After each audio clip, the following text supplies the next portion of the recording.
नमस्कार दोस्तों, सरजी क्लासेस में आपका स्वागत है। तो हम लोग कंप्यूटर का क्लास कवर कर रहे थे जेएसएससी सीजीएल एग्जामिनेशन के लिए। तो देखिए, इसके पहले जो है हमने एक लेक्चर ऑलरेडी कंप्लीट करा दिया है आपका। तो जिन लोगों ने उसको नहीं देखा है तो आप लोग उसको देख सकते हो। हमने जो इसका अलग से प्लेलिस्ट बनाया हुआ है, तो आपको जो है डिस्क्रिप्शन बॉक्स में लिंक इसका आपको मिल जाएगा। और इसके साथ में देखिए दोस्तों, हमने जो है एक कोर्स भी लॉन्च किया हुआ है आपका जेएसएससी सीजीएल एग्जामिनेशन के लिए, जिसमें कि आपको जो है पेपर 3 में जो आपका जनरल स्टडी का पोर्शन है और साथ में जनरल साइंस का और कंप्यूटर बेसिक्स का है। तो इसमें जो है आपके जितने भी इंपॉर्टेंट टॉपिक्स हैं आपके अकॉर्डिंग टू जो सिलेबस है और साथ में जो इंपॉर्टेंट टॉपिक्स आपके हो सकते हैं एग्जामिनेशन के लिए, तो ये सारा चीज़ जो है यहाँ पे डिटेल में कवर कराया जा रहा है आपका। और साथ में जो है आपको सारे सब्जेक्ट का पीडीएफ भी आपको हम प्रोवाइड करेंगे इसी के साथ में। तो कोर्स देखिए केवल 399 रुपीज़ में अवेलेबल है। इसके लिए आप लोग जो है हमारा ऐप डाउनलोड करना सरजी क्लासेस के नाम से है। और ये देखिए कोर्स आपको इंग्लिश मीडियम में अवेलेबल है आपका, लेकिन एक्सप्लेनेशन हिंदी में रहेगा। तो जो लोग भी कन्वीनियंट है तो आप लोग जो इसमें ज्वाइन कर सकते हो। और ये जो आपका एग्जाम के लिए काफ़ी बेनिफिशियल रहेगा। हम जो है इसके अंदर में आपको टॉपिक वाइज लेक्चर के साथ में जो है प्रीवियस ईयर क्वेश्चन भी आपका कराएंगे और क्वेश्चन भी बहुत सारा कराते चलेंगे, जिससे कि आपका जो है डाउट्स वहीं पे क्लियरिटी आपका होता चले और साथ में जो प्रैक्टिस भी होता चले। तो इसके लिए जो है आप लोग हमारा ऐप डाउनलोड करना, लिंक आपको इसका डिस्क्रिप्शन बॉक्स में मिल जाएगा।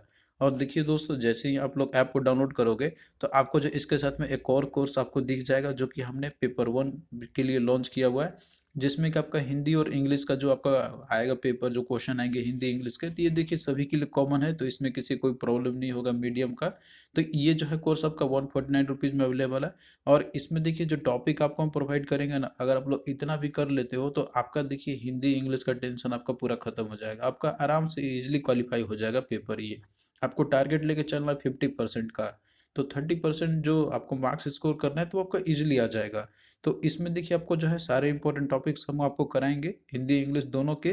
और आपको पीडीएफ भी प्रोवाइड किया जाएगा, बस आपको इतना ही पढ़ना है। तो ये भी जो है ऐप पे ही अवेलेबल है, दोनों कोर्स अवेलेबल है वहीं पे। तो आप लोग जो इसमें ज्वाइन कर सकते हो और अपना जो है यहाँ पे तैयारी कर सकते हो एक ही जगह पे कम्प्रिहेंसिव वे में। तो देखिए दोस्तों, ये आप लोग कर सकते हो, ये आपके लिए काफ़ी बेनिफिशियल रहेगा। अब देखिए यहाँ पे हम लोग बात करते हैं आपका कंप्यूटर सब्जेक्ट की। तो कंप्यूटर में देखिए जो स्टार्टिंग चैप्टर आपका था, तो उसमें देखिए हमने आपको जो है कंप्यूटर के जो इन्होंने मेंशन किया हुआ था सिलेबस में, आपके विभिन्न उपकरण होंगे। तो उसमें से जो भी आपके इंपॉर्टेंट टॉपिक्स थे तो उसका हमने आपको एक सिलेबस दिखाया था जो इन्होंने मेंशन किया हुआ था सिलेबस आपका। तो उसके अकॉर्डिंग हमने ये सारे पार्ट्स के लिए आपको बताया था कि ये सारे टॉपिक्स आपके लिए इंपॉर्टेंट होंगे। तो इसमें एक चैप्टर हमने आपका करा दिया था बेसिस ऑफ कंप्यूटर। तो आज का जो पोर्शन है इसमें हम लोग कंप्यूटर के जो आर्किटेक्चर होता है इसके बारे में हम लोग स्टडी करेंगे। और इस तरीके से जो हम लोग टॉपिक बाय टॉपिक जो है सारा आपका पूरा फिनिश करा देंगे। और देखिए यहाँ पे थोड़ा डिले हो सकता है आपका कराने में, लेकिन ऐप पे जो आपको यहाँ पे टाइम पे ही करा दिया जाएगा।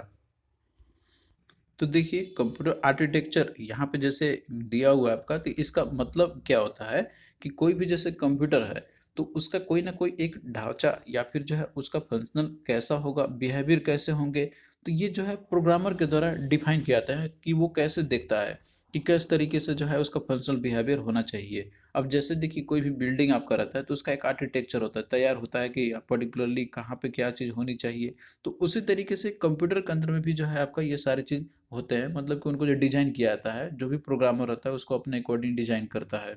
तो देखिए जो अर्लियर जो डेवलपमेंट हुआ था, तो बहुत सारे ने जो है अपना अपना आर्किटेक्चर दिया हुआ था, लेकिन जो सबसे जो फेमस था, मतलब कि जो मॉडल जो कि अब प्रचलन में आया आपका, तो वो है वॉन न्यूमैन मॉडल। तो इनका जो मॉडल है ये सबसे ज़्यादा स्टडी किया था और इन्हीं को ही जो है एक स्टैंडर्ड मान के जो है पढ़ा जाता है आपका। तो हम लोग जो है उन्हीं का ही देखेंगे यहाँ पे। जैसे इसको डिस्क्राइब किया जा सकता है कंप्यूटर आर्किटेक्चर का, कि किस तरीके से जो सिस्टम यूनिट है आपका यानी कि जो कंप्यूटर है, तो उसका एक लॉजिकल स्ट्रक्चर होना चाहिए। जैसे उसमें जो है बहुत सारे इलेक्ट्रॉनिक कंपोनेंट लगे हुए रहते हैं, तो उनका लॉजिकल स्ट्रक्चर कैसा होना चाहिए। तो यही सारा चीज़ जो है हम लोग पढ़ते हैं कंप्यूटर आर्किटेक्चर के अंदर में। तो यहाँ पे देखिए जो वॉन न्यूमैन मॉडल आपका दिया हुआ है कंप्यूटर आर्किटेक्चर का आपका, तो इसमें देखिए जो कंपोनेंट जो लगे हुए रहते हैं कंप्यूटर सिस्टम के अंदर में, तो बेसिकली इसमें 3 मेन कंपोनेंट रहते हैं इसके अकॉर्डिंग टू ये मॉडल जो दिया गया था आपका। तो इसमें देखिए जो मेन कंपोनेंट होते हैं आपके इस आर्किटेक्चर का, इसमें आपका होगा पहला इनपुट और आउटपुट डिवाइसेस, जो कि आपका आईओ यूनिट भी बोल सकते हैं इसको हम लोग। इसके बाद आपका है सेंट्रल प्रोसेसिंग यूनिट। तीसरा आपका होता है मेमोरी यूनिट। तो ये जो है 3 मेन कंपोनेंट होते हैं कंप्यूटर सिस्टम के। और इसी को बुलाता है आपका कंप्यूटर आर्किटेक्चर गिवन बाय बॉनी मॉन। तो ये जो है आपको याद कर लेना है, काफ़ी इंपॉर्टेंट आपको क्वेश्चन पूछा आता है एग्जाम में। तो यहाँ पे देखिए आप लोग जो कंप्यूटर आर्किटेक्चर का एक फ्लो चार्ट आप यहाँ पे देख सकते हो। जैसे कि आपका इसमें इनपुट और आउटपुट यूनिट होते हैं आपके, मेमोरी यूनिट भी रहता है आपका, ये एक्सटर्नल होता है। और इसमें आपका होता है सीपीयू, सेंट्रल प्रोसेसिंग यूनिट। तो सेंट्रल प्रोसेसिंग यूनिट के अंदर में देखिए इसके जो है तीन मेन कंपोनेंट होते हैं, एक आपका कंट्रोल यूनिट, दूसरा अर्थमेटिक लॉजिक यूनिट, तीसरा है रजिस्टर है। तो इन सभी को हम लोग देखिए एक एक करके यहाँ पे स्टडी करेंगे, जो कि आपका है input output unit, central processing unit, उसके अंदर में जितने भी कंपोनेंट होते हैं, और मेमोरी यूनिट के बारे में भी हम लोग देखेंगे। तो यहाँ पे देखिए सबसे पहले हम लोग जो है इनपुट यूनिट के बारे में देखेंगे हम लोग। तो देखिए कंप्यूटर के अंदर में जैसे आप कोई भी इंफॉर्मेशन आप देना चाहते हो, इनपुट करना चाहते हो, तो उसके लिए कोई ना कोई आपको जैसे डिवाइस की ज़रूरत तो पड़ेगी ही। तो ऐसा तो है नहीं कि वो ऑटोमेटिकली इनपुट ले लेगा।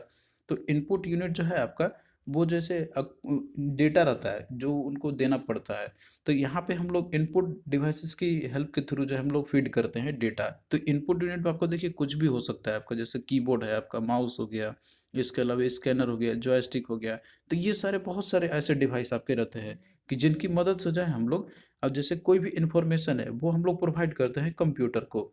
तो इनपुट यूनिट में आपका कीबोर्ड, माउस दो मेन मेन एग्जांपल है। और इसके रिगार्डिंग देखिए हम लोग काफ़ी डिटेल में आगे भी स्टडी करेंगे हम लोग, जब इनपुट डिवाइस का एक सेपरेट टॉपिक में लेके पढ़ेंगे। तो यहाँ पे एक ब्रीफ ओवरव्यू हमें लेना है कंप्यूटर आर्किटेक्चर का। इसके बाद देखिए अगला आपका जैसे दिया हुआ था आउटपुट यूनिट है। तो यहाँ पे देखिए जो आउटपुट यूनिट है, तो ये जो है जो भी डेटा प्रोसेस्ड हो चुका है, मतलब डेटा जैसे कि उसके प्रोसेसिंग किए जाते हैं सीपीयू के द्वारा, तो अब उसको जैसे प्रोसेस करके दिखाना रहता है। तो वो जो है आउटपुट यूनिट की मदद से हम लोग देखते हैं। तो आउटपुट यूनिट जो है, जो प्रोसेस जो हो जाता है तो उस रिजल्ट को दिखाता है यूजर को। मेनली इनका देखिए काम रहता है आउटपुट डिवाइसेस का, कि रिजल्ट को दिखाना, मतलब जो डिजायर्ड रिजल्ट होता है उसको डिस्प्ले करना यूज़र को, एज पर जो इनपुट इंस्ट्रक्शन हमने प्रोवाइड किया हुआ कंप्यूटर को। तो मेनली देखिए आउटपुट यूनिट की बात करते हैं तो इसमें आपको वीडियो मॉनिटर हो गया, प्रिंटर हो गया, और भी बहुत सारे होते हैं जो कि हम लोग लेटर ऑन स्टेज में इसको डिस्कस करेंगे डिटेल में। अब यहाँ पे देखिए दोस्तों क्वेश्चन भी हम लोग करते चलेंगे साथ साथ में, जो कि आपका प्रीवियस जेएसएससी के एग्जाम में भी पूछे गए हुए थे, ताकि आपको जो है आइडिया होता चले कि जो कॉन्सेप्ट हम लोग यहाँ पे सीख रहे हैं वो जो है आपका इंपॉर्टेंट है, और साथ में जो है आपको भी यहाँ पे प्रैक्टिस होता चले। क्वेश्चन के भी साथ में आपका जो है थ्योरी भी करते चलोगे तो आपका जो है और अच्छे से कॉन्फिडेंस बिल्ड होगा। तो यहाँ देखिए क्वेश्चन पूछा गया था आपका कि which of the following statement is false. तो कौन सा स्टेटमेंट फॉल्स है आपका। तो यहाँ पे देखिए दिया हुआ है का input device sends information to a computer system for processing. तो जो इनपुट डिवाइस आपका जो रहता है ना, तो ये जो है इन्फॉर्मेशन को सेंड करता है कंप्यूटर सिस्टम में प्रोसेसिंग करने के लिए। तो ये देखिए स्टेटमेंट आपका सही है कि जो इनपुट डिवाइस जो रहता है तो वो जो है कंप्यूटर को इन्फॉर्मेशन सेंड करता है प्रोसेसिंग करने के लिए। अगला दिया हुआ है कि आउटपुट डिवाइस रिप्रोड्यूसेस और display the result after processing the data. यानी कि जो डेटा पे प्रोसेसिंग जो हो चुका है, तो जो आउटपुट डिवाइस है तो उसको रिप्रोड्यूस करेगा या फिर उसको डिस्प्ले करेगा, जो रिजल्ट जो भी है। तो ये देखिए डेफिनेशन ही है आपका आउटपुट डिवाइस का, तो ये भी सही है। अगला देखिए सी में दिया हुआ है कैन इनपुट डिवाइस रिप्रोड्यूसेस और display the result after processing the data. तो ये तो देखिए आउटपुट डिवाइस का ये डेफिनेशन होता है, लेकिन इसने इनपुट डिवाइस के बारे में बोला हुआ है। तो यही क्या है आपका स्टेटमेंट जो है फॉल्स है। तो आप लोग जो है इजीली बता सकते हो, अगर आपने जो है कॉन्सेप्ट सीखा हुआ है यहाँ पे अच्छे से समझा हुआ है तो क्या होगा, सी जो है राइट आंसर हो जाएगा। और डी भी आप देख सकते हो यहाँ पे कि depending on the interaction a device can work as a both input and output device refer to as the IO devices. यानी कि अगर इंटरैक्शन का अगर देखा जाए, उसके ऊपर डिपेंड किया जाए, तो डिवाइस जो है आपका इनपुट आउटपुट दोनों की तरह वो वर्क कर सकता है। तो उसे हम लोग आईओ डिवाइस भी बोलते हैं। तो ये देखिए आपका हो सकता है, ये अगर रिक्वायरमेंट रहता है तो उसके बेसिस पे जो है आपका इनपुट आउटपुट डिवाइस दोनों की तरह काम कर सकता है। तो ये डी भी सही स्टेटमेंट है आपका यहाँ पे, लेकिन पूरी तरीके से गलत है वो आपका ऑप्शन सी। अगला देखिए क्वेश्चन है आपका कि in order to get the data for the computer which of the following device is used. अब जैसे कंप्यूटर के लिए डेटा का ज़रूरत जो होती है उसे यानी कि वहाँ पे प्राप्त करनी होती है, तो उसके लिए कौन सा डिवाइस का यूज़ किया जाता है। तो ये देखिए इनपुट डिवाइस आपका आंसर इसका हो जाएगा, option B is the right answer. तो इनपुट डिवाइस का हम लोग यूज़ करते हैं डेटा को एंटर करने के लिए और इंस्ट्रक्शन को एंटर करने के लिए कंप्यूटर के अंदर में। फिर अगला देखिए आपका है सेंट्रल प्रोसेसिंग यूनिट, जो कि इसे ब्रेन ऑफ कंप्यूटर भी बोला जाता है आपका। तो ये जो है आपका सबसे इंपॉर्टेंट कंपोनेंट होता है। तो देखिए जो सेंट्रल प्रोसेसिंग यूनिट है तो इसके अंदर में जो है और भी बहुत सारे कंपोनेंट होते हैं आपके, जैसे सेट ऑफ रजिस्टर्स होते हैं, अर्थमेटिक और कंट्रोल सर्किट्स होते हैं, और ये जो आपस में जब इंटरप्रेट करते हैं ना, तो ये जितने भी इंस्ट्रक्शन होते हैं तो उनको एग्जीक्यूट करता है, और वो भी असेंबली लैंग्वेज के फॉर्म पे। तो ये तो हो गया आपका सीपीयू के बारे में। तो देखिए मेनली जो प्राइमरी जो फंक्शंस होता है सीपीयू का आपका, तो इसका प्राइमरी जो फंक्शंस होता है, पहला आपका हो गया कि जो सीपीयू है, तो ये जो है इंस्ट्रक्शंस को ये ट्रांसफर करता है आपका, और साथ में जो इनपुट जो डेटा आपका रहता है ना, तो वो जो है मेन मेमोरी से रजिस्टर में वो सेंड करता है आपका। तो ये मेनली फंक्शंस हो गया पहला आपका सीपीयू का, जैसे इंटरनल मेमोरी की हम बात करते हैं आपका। दूसरा इसका मेन जो प्राइमरी फंक्शंस रहता है कि जो सीपीयू है आपका, तो ये जो है इंस्ट्रक्शंस को एग्जीक्यूट करता है आपका एक स्टोर सीक्वेंस में, मतलब एक जो सीक्वेंस में स्टोर्ड रहेगा, तो उसी ऑर्डर में जो है इंस्ट्रक्शन को एग्जीक्यूट करेगा सीपीयू। तीसरा आपका फंक्शन हो गया कि जब भी जरूरत रहता है तो सीपीयू देखिए ये जो है आपका, ये क्या करेगा, जैसे रजिस्टर से मेन मेमोरी में आउटपुट डेटा को भी ये कर सकता है आपका, ट्रांसफर कर सकता है आउटपुट डेटा को रजिस्टर से मेन मेमोरी में। तो यहाँ पे मेनली थ्री फंक्शंस हो गए आपके सीपीयू के, जो कि आपको यहाँ पे याद रखना है। और सीपीयू के अंदर में जैसे इसके अंदर मैंने आपको बताया थ्री मेन कंपोनेंट आपका कहते हैं, कंट्रोल यूनिट हो गया, रजिस्टर हो गया, और इसके साथ में जो है अर्थमेटिक लॉजिक यूनिट होते हैं। तो इन सबको भी हम लोग यहाँ पे जो है एक करके हम लोग देखेंगे। तो पहला आपका है अर्थमेटिक और लॉजिक यूनिट, इसको सिंपली हम लोग एएलयू भी बोलते हैं हम लोग। तो आपको फुल फॉर्म भी यहाँ पे याद रखना है, क्वेश्चन भी आपका इससे पूछा जाता है।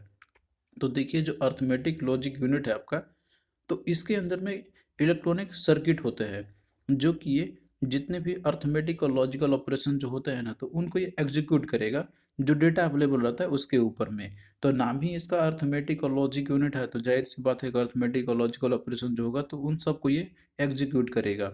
और इसके साथ में जो है ये देखिए जितने भी अर्थमेटिक कैलकुलेशन आपका होगा, यहाँ पे आपका बात आया था अर्थमेटिक यूनिट का, मतलब अर्थमेटिक एग्जीक्यूट करेगा अर्थमेटिक ऑपरेशंस को, तो उसमें कौन कौन से हो सकते हैं, जैसे कि आपका एडिशन, सब्ट्रैक्शन, मल्टीप्लिकेशन, डिवीजन हो गया। और लॉजिकल ऑपरेशन में आपका जैसे एंड और ऑपरेशन, ये सारे जो होते हैं तो इन सबको ये एग्जीक्यूट करता है आपका। अब यहाँ पे देखिए जो एएलयू आपका रहता है ना, तो ये जो है रजिस्टर का यूज करता है, क्योंकि देखिए ये सारे जो ऑपरेशन परफॉर्म कर रहा है आपका अर्थमेटिक और लॉजिक यूनिट का, तो जाहिर सी बात है ये स्टोर करने के लिए कुछ ना कुछ तो यूज करेगा ही। तो यहाँ पे जो है ये रजिस्टर का यूज करता है, मतलब कि जितने भी एएलयू ऑपरेशन आपके होते हैं, तो वो जो है रजिस्टर का यूज करता है डेटा को होल्ड करने के लिए, जो वो प्रोसेसिंग में हो रहा होगा, और वो उसी समय ही सिंपली वो यूज करेगा, ऐसा नहीं कि उसके अंदर परमानेंट बेसिस पे स्टोर रहती है। क्योंकि देखिए जो प्रोसेसिंग जो होता है, जो एएलयू प्रोसेसिंग करता है आपका, तो वो जो है रजिस्टर का यूज़ करता है होल्ड करने के लिए। और जो लॉजिक यूनिट है आपका, तो ये जैसे कंपैरिजन करता है नंबर का और लेटर का, और स्पेशल कैरेक्टर रहता है, इन सभी का करता है ये। तो बेसिकली देखिए इलेक्ट्रॉनिक सर्किट रहते हैं, और इसी में मतलब कि जो रहता है कि वो एग्जीक्यूट करता है ये सारे ऑपरेशंस का। और जो है आपका एएलयू ऑपरेशन जो होगा, तो वो कहाँ पे स्टोर रहता है, तो वो रजिस्टर में आपका होल्ड रहता है डेटा इसका। तो यहाँ पे देखिए बात आपका हुआ था रजिस्टर का, तो इसके बारे में भी हम लोग देख लेते हैं। तो रजिस्टर देखिए ये जो है एक स्पेशल पर्पस, और ये high speed temporary memory units होते हैं ये। यानी कि ये जो है आपका, जैसे बहुत ये आप कह सकते हो कि ये टेम्पररी मेमोरी नहीं होते हैं, मतलब कि जो प्रोसेसिंग में जो डेटा आपका रहता है तो सिर्फ उसी समय ये होल्ड करेगा। उसके बाद जो है वहाँ पे डेटा आपका लॉस्ट है, मतलब ये जो है टेम्पररी बेसिस पे डेटा सिर्फ ये होल्ड करता है। और इसकी स्पेस भी देखिए रजिस्टर की काफ़ी कम होती है ये, क्योंकि ये सिर्फ प्रोसेसिंग में जो रहेगा सिर्फ उसी समय ही ये होल्ड करता है, अदरवाइज जो है आपका वो लॉस्ट हो जाता है उसके बाद में। तो प्रोसेसिंग डेटा को ही सिर्फ ये होल्ड करता है आपका। तो देखिए जो रजिस्टर आपका रहता है, तो ये केवल ऐसे ही इंफॉर्मेशन को होल्ड करता है जो सीपीयू जो है करंटली उस पर वर्क कर रहा होगा। बाकी जो और भी चीज़ को ये होल्ड नहीं करता है। तो रजिस्टर देखिए क्या क्या स्टोर कर सकता है, तो डेटा हो गया, इंस्ट्रक्शन हो गया, इसके अलावा एड्रेस हो गया, और इसके साथ में जो इंटरमीडिएट जो रिजल्ट रहते हैं प्रोसेसिंग के, तो उन सबको ये स्टोर करता है। तो यहाँ पे देखिए रजिस्टर जो आपका रहता है, तो ये डिफरेंट डिफरेंट साइजेस के आते हैं आपके, और रेंजेस के आते हैं ये। तो ये डिपेंड करता है प्रोसेसर टू प्रोसेसर, यानी कि जितना ज़्यादा स्ट्रॉन्ग प्रोसेसर होगा तो उसमें जो है साइज और नंबर ऑफ रजिस्टर उतने ही ज़्यादा होंगे, उसके डिपेंड करता है आपका कि वर्क के ऊपर में। तो रजिस्टर के भी देखिए इसके टाइप्स होते हैं आपके, जैसे कि बात करते हैं हम लोग डेटा रजिस्टर हो गया आपका, नंबर ऑफ बिट्स की बात करें 16 बिट्स का होता है। इसके अलावा एड्रेस रजिस्टर हो गया, एक्यूमुलेटर हो गया। तो यहाँ पे देखिए आपको जो है बस ये फुल फॉर्म और इसका जो है मतलब दिया हुआ है शॉर्ट में फुल फॉर्म याद रखना है, और ये नंबर ऑफ बिट्स कितने होते हैं तो ये आपको उतना रखने की जरूरत नहीं है, ये बस इन्फॉर्मेशन के लिए हमने लिया हुआ है। फिर अगला देखिए जो इम्पोर्टेंट कंपोनेंट होता है सीपीयू के अंदर में, तो वो है आपका कंट्रोल यूनिट। तो देखिए कंट्रोल यूनिट का इसका काम होता है कि जितने भी इनपुट और आउटपुट डिवाइसेस होते हैं कंप्यूटर के अंदर में, तो उनके साथ कोऑर्डिनेट करना, मतलब कि जो है वो कौन सा सीक्वेंस में कौन सा डिवाइस यहाँ पे ऑपरेशन में है, तो उसके साथ कोऑर्डिनेट करेगा। तो कंप्यूटर के अंदर में जो कंट्रोल यूनिट जो आपके लगे हुए रहते हैं, तो ये देखिए ये डायरेक्ट करता है कंप्यूटर को, जितने भी स्टोर जो प्रोग्राम रहते हैं और साथ में जो इंस्ट्रक्शंस रहते हैं, तो उनको ये कैरी आउट करेगा, उनको जो है डायरेक्ट करके। और यहाँ पे जो है एएलयू और रजिस्टर के साथ में ये कम्युनिकेट करता है आपका। और ये देखिए जैसे डेटा का, यानी कि जो इंस्ट्रक्शन, जो डेटा या इंस्ट्रक्शन जो भी रहते हैं, तो उनको प्रोसेसिंग किस ऑर्डर में करना है, तो ये उसको भी ऑर्गेनाइज करता है। क्योंकि देखिए डेटा जो आपका रहता है, तो वो मैनुअली फीडिंग होते रहता है, तो ऐसा नहीं कि जो डेटा हमने बाद में दिया वो पहले हो जाएगा, पहले दिया वो हो जाएगा, तो एक सीक्वेंस में यहाँ पे होता है। तो ये सारे जो प्रोसेसिंग जो होती है ना, तो उसको ऑर्गेनाइज करने का काम करता है कंट्रोल यूनिट। अब यहाँ पे देखिए जो आपका कंट्रोल यूनिट है, जैसे कि वो क्या करता है, आपका कोऑर्डिनेट करता ही है, मतलब कि ये कौन सा प्रोग्राम कब एग्जीक्यूट होना है उसके साथ में। तो अब यहाँ पे देखिए बसेस भी लगे हुए रहते हैं जो कि हेल्प करते हैं इन सभी चीज़ों के लिए। तो कंप्यूटर आर्किटेक्चर के अंदर में जो है आपको बसेस के बारे में भी पढ़ना रहता है। जैसे कि जो बस जो होता है कंप्यूटर के अंदर में, तो ये बेसिकली कनेक्टिंग वायर होता है, कंडक्टिंग वायर आप कह सकते हो। यहाँ पर कनेक्ट वायर जो है हम लोग कनेक्ट करते हैं कंपोनेंट डिवाइस जो रहते हैं। तो ये जो है दो तरीके के बसेस होते हैं कंप्यूटर के अंदर में, एक आपका एक्सटर्नल बस, दूसरा हो गया इंटरनल बस। तो इंटरनल बस देखिए ये कौन कौन से होते हैं, तो आपको ये भी याद रखना है। यहाँ पे आप देख सकते हो 8085 माइक्रो प्रोसेसर का आपका एक स्ट्रक्चर दिया हुआ है यहाँ पर। तो जिसमें कि इंटरनल बस की बात करते हैं, तो वो आपका होता है डेटा बस, एड्रेस बस और कंट्रोल बस। आप लोग डायग्राम के थ्रू यहाँ पे देख सकते हो बस ऑर्गेनाइजेशन का, जो 8085 माइक्रो प्रोसेसर का आपका है ये। तो इसमें देखिए जो एड्रेस बस है आपका, तो ये जो है केवल एड्रेस को कैरी करता है आपका, और ये यूनि डायरेक्शनल होता है, यानी कि ये माइक्रो प्रोसेसर से जो है आपका, ये या तो मेमोरी में जाएगा या फिर जो आपका इनपुट आउटपुट डिवाइसेस में रहेगा इसका कनेक्शन। और वहीं पे डेटा बस जो आपका, तो ये डेटा को ही सिर्फ कैरी करेगा आपका। और ये बाय डायरेक्शनल आपका होता है, यानी कि ये माइक्रो प्रोसेसर से मेमोरी, या फिर माइक्रो प्रोसेसर से इनपुट आउटपुट डिवाइसेस, या फिर मेमोरी से माइक्रो प्रोसेसर, या फिर इनपुट आउटपुट डिवाइसेस से माइक्रो प्रोसेसर की तरफ इसका रहेगा। तो ये बाय डायरेक्शनल होता है डेटा बस। और कंट्रोल बस जो आपका रहता है ये, तो ये डिपेंड करता है आपका, ये दोनों तरीके से काम कर सकता है ये। तो यहाँ पे देखिए, यहाँ पे ओवरव्यू आपका दिया हुआ फिगर में आपने तो देख लिया, यहाँ पे हमने सारा कुछ लिया हुआ। जैसे कि आप यहाँ पे बात करते हैं एड्रेस बस की, तो ये है आपका ग्रुप ऑफ कंडक्टिंग वायर्स होते हैं ये, जो कि सिर्फ एड्रेस को ही ये कैरी करेगा। और एड्रेस बस जो आपका यूनि डायरेक्शनल होता है, क्योंकि जो डेटा फ्लो आपका रहता है ना, तो केवल एक ही डायरेक्शन में आपका होगा। और वो किस डायरेक्शन में होगा, तो वो आपका जैसे माइक्रो प्रोसेसर से मेमोरी में होगा, या फिर जो माइक्रो प्रोसेसर से इनपुट आउटपुट डिवाइसेस में, that is out of the micro processor. जैसा कि आपने फिगर में भी देखा था, डेटा बस जो है आपका, तो ये भी ग्रुप ऑफ कंडक्टिंग वायर्स होते हैं आपके, जो केवल डेटा को ही कैरी करेगा। और डेटा बस आपका बाय डायरेक्शनल होता है ये, क्योंकि देखिए जो डेटा का फ्लो आपका होगा, तो वो दोनों डायरेक्शन में आपका होगा। दैट इज माइक्रो प्रोसेसर से मेमोरी में, या फिर जो माइक्रो प्रोसेसर से इनपुट आउटपुट डिवाइसेस में, या तो फिर मेमोरी से आपका इनपुट आउटपुट डिवाइसेस में, या फिर जो माइक्रो प्रोसेसर में आपका आएगा। तो दोनों तरीके से आएंगे डेटा। कंट्रोल बस देखिए एक आपका रहता है, तो ये भी ग्रुप ऑफ कंडक्टिंग वायर्स रहते हैं आपके, जो कि इनका यूज़ क्या होता है, टाइमिंग और कंट्रोल सिग्नल को जनरेट करना, ताकि जो है जितने भी एसोसिएटेड वेरिएबल जो होते हैं, तो उनको वो कंट्रोल कर सके। और इसके साथ में देखिए जितने भी डेटा रहते हैं प्रोसेसिंग करने के लिए, तो उसके लिए भी इसका यूज़ किया जाता है आपका, कि दैट इज़ कि कौन सा मेमोरी लोकेशन को सेलेक्ट करना है, तो उसके लिए भी कंट्रोल बस का यूज़ किया जाता है। तो यहाँ पे अपने इंटरनल बस के बारे में देख लिया, अब आइए हम लोग एक्सटर्नल बस के बारे में देखते हैं हम लोग। तो देखिए जो एक्सटर्नल बस आपका रहता है, तो ये भी जो है एक टाइप का डेटा बस आपके होते हैं ये, जो कि ये एक्सटर्नल डिवाइसेस को कनेक्ट करने में हेल्प करते हैं। कंपोनेंट जैसे आप बाहर से कोई भी आप कनेक्ट करते हो कंप्यूटर के साथ में, जैसे कि आपका यूएसबी हो गया, तो वो आपका क्या एक एग्जाम्पल है आपका एक्सटर्नल बसेस का। और ये जैसे इनेबल करते हैं कनेक्टिंग डिवाइसेस को, ताकि उससे डेटा को आप कैरी कर सकते हो या फिर कंट्रोल कर सकते हो इन्फॉर्मेशन का। बट देखिए ये जो है रेस्ट्रिक्टेड रहता है, कि केवल एक्सटर्नली यूज़ किया जा सकता है कंप्यूटर सिस्टम से। जैसे यूएसबी, ये आपका एग्जांपल आपका हो गया इसका।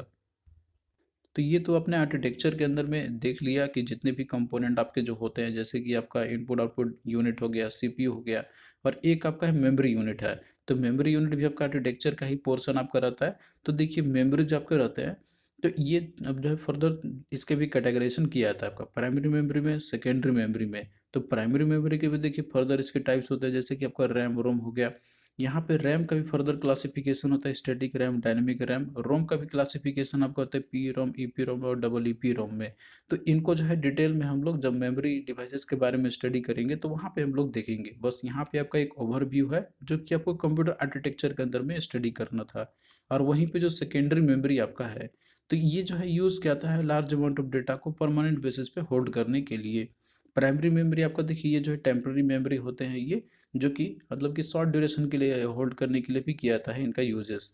तो इनको जो है डिटेल में हम लोग आगे लेटर ऑन कवर करेंगे। यहाँ पे सेकेंडरी मेमोरी में देखिए एग्जांपल की बात करते हैं, जैसे आपका hard disk, magnetic tape, CD, DVD, ये हो गए, ये सारे एग्जांपल आपके हो गए। तो यहाँ पे केवल एक ब्रीफ ओवरव्यू है, हम लोग इसको लेटर ऑन स्टेज में डिटेल में डिस्कस करेंगे। अब आइए यहाँ पे हम लोग कुछ इंपॉर्टेंट क्वेश्चंस भी करते हैं हम लोग, जैसे कि आपको टॉपिक पे और क्लियरिटी हो जाए। तो क्वेश्चन देखिए है कि CPU retrieves it's data and instructions from. तो सीपीयू जो है जितने भी डेटा जो होते हैं, इंस्ट्रक्शन जो होते हैं, तो वो कहाँ से रिट्रीव करता है? सेकेंडरी मेमोरी से, ऑक्सिलरी मेमोरी से, मेन मेमोरी से, या फिर नॉन ऑफ दीज? तो देखिए सीपीयू जो है वो डेटा इंस्ट्रक्शन को वो जो है आपका मेन मेमोरी से रिट्रीव करता है। ऐसा नहीं कि वो सेकेंडरी मेमोरी से डायरेक्टली वो उसको रिट्रीव करेगा। तो सबसे पहले सीक्वेंस आपका यही चलता है कि पहले सेकेंडरी मेमोरी से मेन मेमोरी में आपका आएगा, मेन मेमोरी से फिर सीपीयू उसको रिट्रीव करेगा। तो ये एक सीक्वेंस आपका होता है। तो इसका देखिए क्या होगा, 3 राइट आंसर हो जाएगा। अगला देखिए क्वेश्चन है कि which of the following statement is not true. कौन सा ट्रू नहीं है, मतलब कि इसमें आपका सही नहीं है। तो यहाँ पे देखिए दिया हुआ है कि data bus is by directional. तो देखिए डेटा बस जो है आपका ये बाई डायरेक्शनल होता है, जैसे कि फिगर में आपने देखा था और पहले भी हमने आपको बताया था इसके बारे में।